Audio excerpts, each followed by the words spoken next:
Le nombre 99 dans le monde islamique n'est pas seulement un chiffre, il est une porte vers l'inconnu, vers l'immense pouvoir que l'esprit humain peut à peine imaginer. C'est le nombre des noms d'Allah, le Créateur, le souverain de tout ce qui existe. Mais quel pouvoir réel se cache derrière ces noms? Pourquoi 99? Pourquoi pas 100 ou plus? Et comment un nombre et une liste de noms peuvent avoir la capacité de changer votre vie, votre destin, et peut-être même votre perception de la réalité elle-même? Beaucoup ont entendu parler des 99 noms d'Allah, mais peu comprennent l'ampleur de ce qu'ils signifient. Chacun de ces noms décrit un attribut divin, un trait qui échappe à notre compréhension limitée.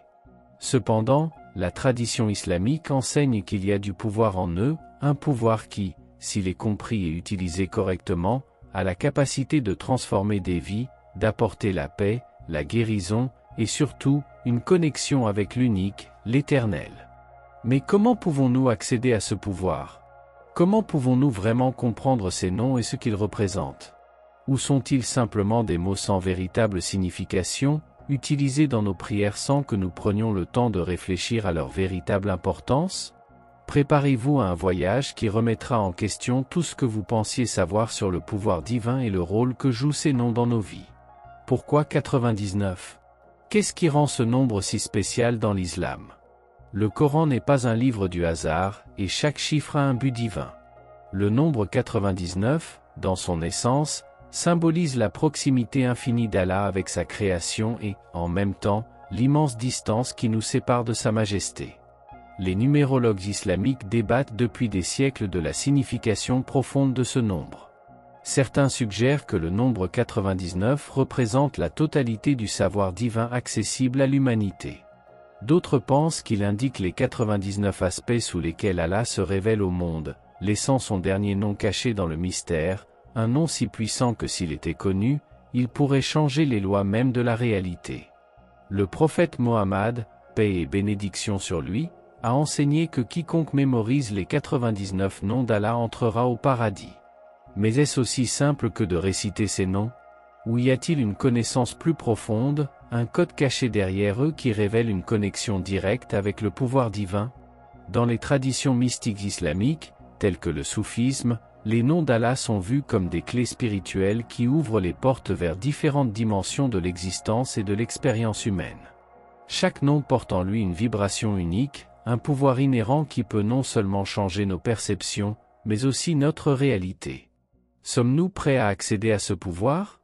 L'islam enseigne qu'Allah a 99 noms, chacun décrivant un attribut divin, Ar-Rahman, le miséricordieux, Al-Malik, le roi, Al-Hakem, le sage. Mais que signifient réellement ces noms?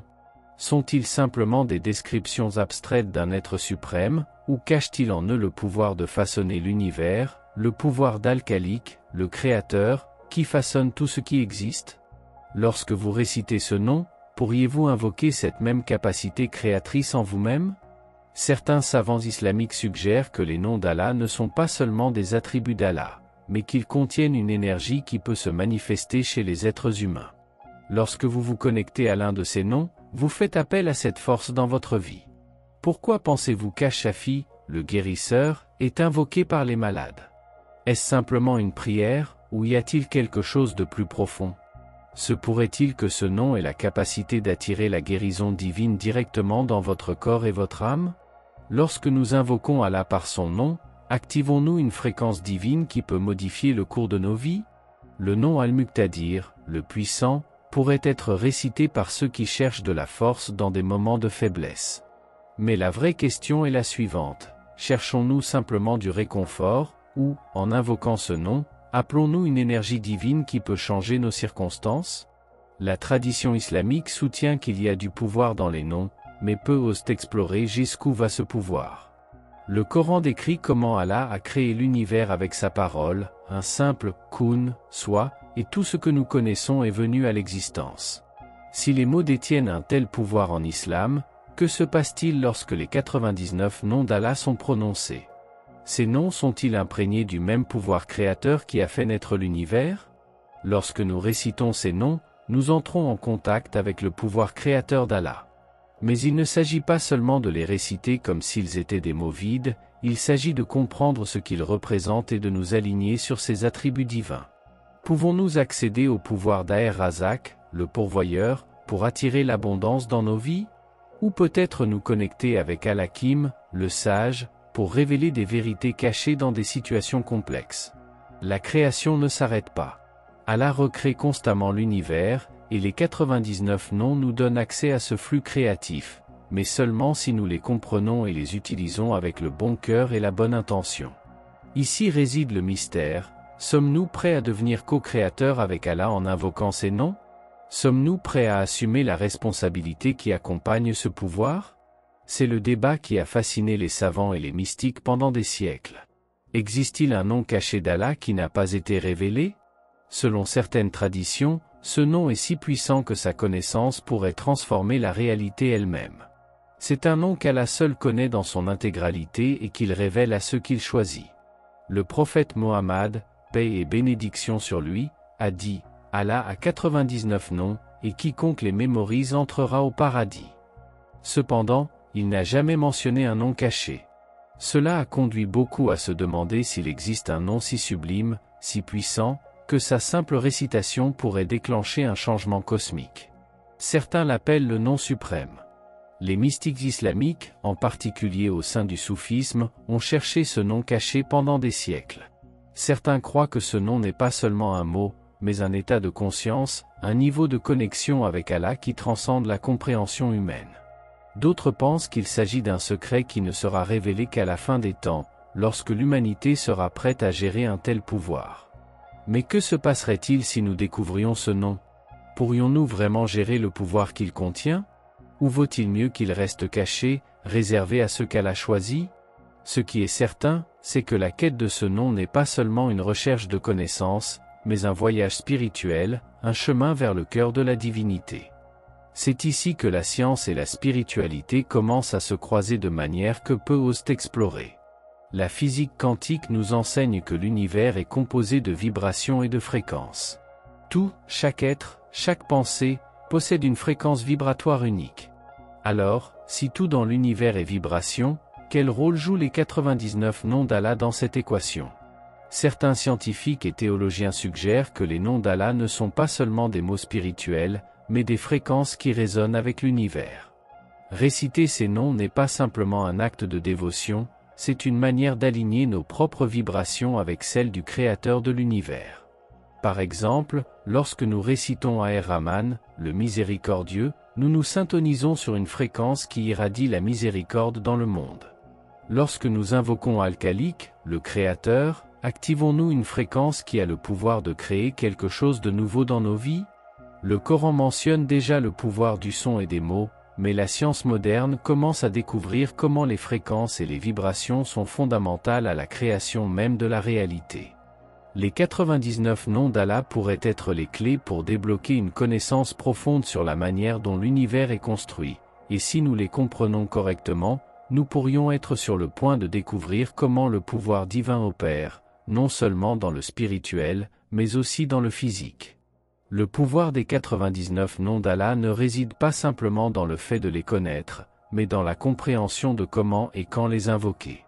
Traditionnellement, ils sont récités dans le cadre des prières, mais les savants islamiques ont enseigné que ces noms peuvent également être utilisés comme des outils spirituels pour des situations spécifiques.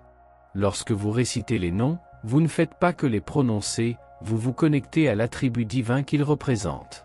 Par exemple, en cas de difficulté financière, réciter le nom d'Aher-Razak, le pourvoyeur, peut attirer l'abondance divine dans votre vie.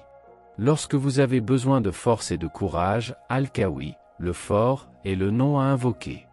Mais quel est le secret derrière cette pratique? Ce n'est ni de la magie, ni de la superstition, c'est la compréhension profonde qu'Allah, avec tous ses attributs, est présent dans chaque aspect de la vie, et en invoquant son nom, nous nous connectons à cet aspect particulier de son pouvoir. La clé réside dans l'intention et la foi avec lesquelles les noms sont invoqués. Il ne s'agit pas simplement de réciter des mots, mais de les invoquer de tout votre cœur, avec la certitude qu'Allah entend et répond. Combien de fois avons-nous récité ces noms sans vraiment comprendre le pouvoir qu'ils contiennent? il est temps de redécouvrir le pouvoir caché dans ces noms et de les utiliser comme l'outil le plus puissant qu'un croyant puisse avoir. Quel impact les 99 noms d'Allah ont-ils sur votre vie quotidienne? Pouvez-vous vraiment expérimenter une transformation personnelle en les invoquant et en y réfléchissant? La réponse, selon les savants et mystiques islamiques, est un oui retentissant. Chacun de ces noms a le pouvoir de vous changer de l'intérieur. Lorsque vous vous concentrez sur le nom d'Ar-Rahim, le clément, vous développez la capacité de faire preuve de compassion envers les autres. En réfléchissant au nom d'Al-Hakim, le sage, vous pouvez accéder à un niveau plus profond de sagesse dans vos décisions quotidiennes. Les 99 noms d'Allah ne sont pas seulement des mots qui décrivent Allah, ce sont des mots qui ont le pouvoir de façonner nos vies, si nous les laissons faire. En invoquant ces noms, nous commençons à incorporer ces attributs divins en nous-mêmes. Nous commençons à agir avec plus de miséricorde, de sagesse, de justice et d'amour. Et n'est-ce pas là le but ultime de l'adoration? Se rapprocher d'Allah et refléter ses attributs dans nos vies quotidiennes. Les 99 noms d'Allah n'ont pas seulement un impact au niveau individuel, mais peuvent également transformer des communautés entières. Tout au long de l'histoire islamique, nous avons vu comment l'invocation de ces noms a rassemblé des communautés, guéri des nations et inspiré des mouvements de renouveau spirituel. Les communautés qui comprennent et honorent les noms d'Allah sont celles qui prospèrent, qui trouvent la paix en temps de conflit et la force en temps de faiblesse. En partageant la connaissance et la pratique de ces noms, les communautés deviennent spirituellement plus fortes, et cette force se traduit par des actions positives dans le monde physique. Vous êtes-vous déjà demandé à quoi ressemblerait une communauté reflétant véritablement les attributs d'Allah? Imaginez une société où la justice d'Al-Adl, le juste, est la norme, où la compassion d'Ar-Rahman, le miséricordieux, imprègne les relations humaines, et où la sagesse d'Al-Hakim, le sage, guide les décisions politiques et sociales. Ce n'est pas une utopie, c'est une possibilité réelle, si nous nous engageons à vivre les noms d'Allah dans notre vie quotidienne. Le pouvoir des noms d'Allah ne se limite pas à ce monde, il s'étend également à l'au-delà. En réfléchissant à ces noms, nous nous préparons non seulement à vivre une vie épanouissante dans ce monde, mais aussi pour l'inévitable moment de la mort et ce qui suit après. Les savants islamiques enseignent que, dans les derniers moments de notre vie, invoquer les noms d'Allah peut apporter la paix et la clarté. En se rappelant qu'Allah est Al-Ghafour, le pardonneur, nous pouvons avoir confiance en sa miséricorde. En récitant le nom d'Al-Wadud, le tout-amour, nous pouvons quitter ce monde avec la tranquillité que l'amour divin nous attend dans le prochain. Mais que se passe-t-il au-delà? Les noms d'Allah ne perdent pas leur pouvoir après la mort. Dans l'au-delà, nous serons jugés et récompensés selon notre relation avec Allah et sa création. Invoquer et vivre ces noms est notre préparation pour ce moment. Chaque nom que nous récitons sincèrement est comme une clé qui ouvre les portes du paradis. L'un des plus grands mystères de la tradition islamique est la recherche de l'Ism al-Azam, le nom suprême d'Allah. Beaucoup croient que ce nom détient un pouvoir spécial au-delà des 99 noms connus, un nom qui contient tout. On dit que si quelqu'un venait à connaître ce nom et l'invoquait sincèrement, Allah répondrait sans aucune barrière.